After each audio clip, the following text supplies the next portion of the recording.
En directo, la periodista Valentina Alarraqui nos reporta en vivo desde el Vaticano. Valentina Alarraqui, corresponsal de telereportaje desde el Vaticano. Hola Valentina, ¿cómo estás? Te saludo. Muy bien, gracias. ¿Tú cómo estás? Bien, gracias. Atentos para escuchar tu reporte.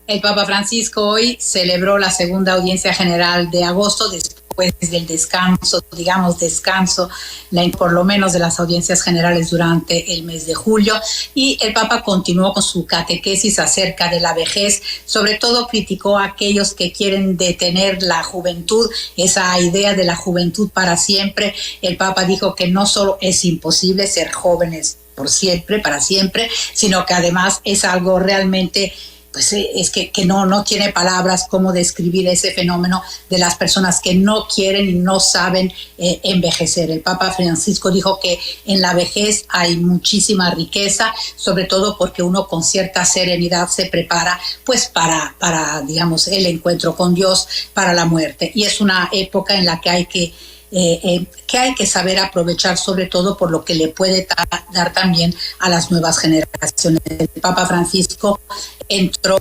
con el bastón. Valentina, estamos teniendo problemas en el enlace. Vamos a tratar de restablecerlo en breve para poderte escuchar mejor. Sí. Hemos restablecido la comunicación con nuestra corresponsal de telereportaje en el Vaticano, Valentina Alarraqui. Nos contaba de los viajes del Papa Francisco y hablaba en particular del deseo de Francisco de ir a Ucrania, pero que aún no se tenía nada en concreto. Valentina. Sí, exactamente, Manuel. Mira, de acuerdo con mis fuentes, la situación sería la siguiente. Como te comentaba, está confirmado el viaje para un encuentro con líderes religiosos del 13 al 15 de septiembre, donde en teoría tendría que haber mantenido un encuentro con el patriarca ortodoxo ruso. De ahí, pues, está del Papa de ir antes de este viaje, de ir a Ucrania. Pero de acuerdo con lo que me comentan fuentes muy cercanas al Vaticano, los médicos le estarían recomendando al Papa en estos momentos que no emprenda ningún viaje durante el mes de agosto ni antes de Kazajistán, porque necesita someterse a ciclos de fisioterapia continuamente, y un viaje a Ucrania pues representaría para él muchísimo cansancio. ¿Por qué? Porque no puede ir en avión, es decir, tendría que ir en avión hasta Polonia, y de Polonia tendría que trasladarse con varias horas de tren hacia Ucrania, lo que los médicos consideran que no sería prudente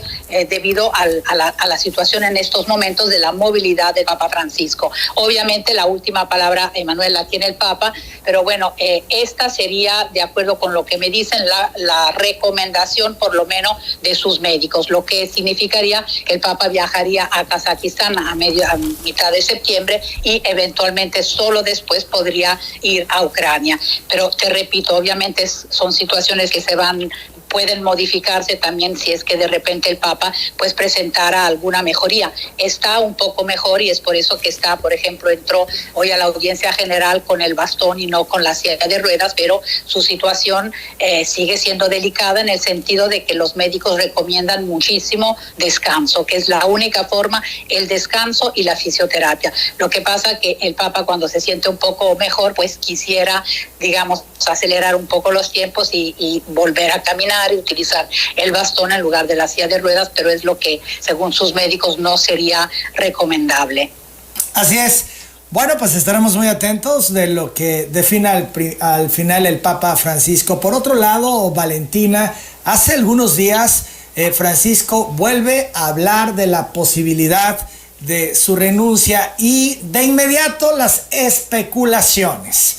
Y se habla ahora que hay una lista y que en esta lista aparece Luis Tagle de Filipinas como el personaje que pudiera sustituir a Francisco. Se dice que es una persona cercana al Papa, que es su amigo, y bueno, pues se habla de esta lista y la pregunta es, ¿hay una lista, Valentina? Mira, Hay listas que circulan cada vez que un papa está delicado de salud. Te digo solo que con Juan Pablo II las primeras listas empezaron en el 1996 y el papa murió en 2005. Eso te habla un poco de la validez de estas listas. Es evidente que en los últimos meses, debido al empeoramiento, digamos, de la situación del papa de salud del Papa Francisco, aunque ya se empezó el año pasado con la operación al colon, empezaron a surgir algunas listas y sobre todo nombres que van circulando. Entre ellos seguramente el que suena más es el del cardenal Tagle Filippino, que el Papa ha traído aquí a Roma, a un dicasterio muy importante, pero también suena de repente, desde que ha sido elegido como presidente de los obispos italianos, el nombre de Matteo Zuppi, que es arzobispo de Bolonia, un hombre de la comunidad de San Egidio, que también, bueno, cuando al Papa se le preguntó cómo debería de ser el presidente de los obispos de la Conferencia Episcopal Italiana, el Papa hizo como un retrato hablado que correspondía perfectamente al cardenal Zuppi, por lo que ahora dicen que también podría ser pues el retrato hablado del futuro Papa, del sucesor del Papa Francisco. Lo único que yo te puedo decir después de tantos años es que estas listas sí existen, sí circulan, son muchas veces los mismos periodistas que las hacen o los embajadores acreditados, pero la verdad se trata de meras especulaciones, porque como bien lo dice el dicho, el que entra papa en el cónclave por lo general sale cardenal. Eso es lo que hemos visto a lo largo de los años, pero bueno, cada vez que un papa tiene algún problema de salud, efectivamente se desata todo tipo de especulaciones, teniendo en cuenta sobre todo, Emanuel, que el próximo 27 de agosto el papa creará 21 nuevos cardenales para que pueda estar tranquilo, porque bueno, el número de electores tiene que ser 120, con este nuevo consistorio serán 132 y hay que tener en cuenta que bueno, de estos 132, 83 han sido elegidos por el Papa Francisco. Esto representa como un 62% del colegio cardenalicio. Del Papa Benedicto hay 38 y de Juan Pablo II quedan 11 cardenales. ¿Qué significa esto? Que bueno, dicen, obviamente al tener pues mayoría de los cardenales que han sido hechos por el Papa Francisco, podría ser su sucesor una persona con características parecidas o prioridades de pontificado parecidas al del Papa Francisco. Pero eso también es una mera especulación, porque obviamente una vez que se reúnan allá adentro los cardenales, todo puede suceder y bueno, podría salir una personalidad diferente o con prioridades diferentes a las del Papa Francisco. Eso la verdad es que nadie creo que en este momento podría decirlo, pero bueno, lo importante es que pues el 62% de ese grupo de electores habrá sido creado por el Papa Francisco con los requisitos que él considera idóneos para representar a la Iglesia el día de hoy. Bien, pues la especulación a todo, como siempre ocurre, Valentina. Yo agradezco mucho tu reporte. Perfecto, muchísimas gracias. Hasta luego. Valentina Alasraqui. Valentina Alasraqui, corresponsal de Telereportaje, reportó desde el Vaticano. Y yo hago la pausa.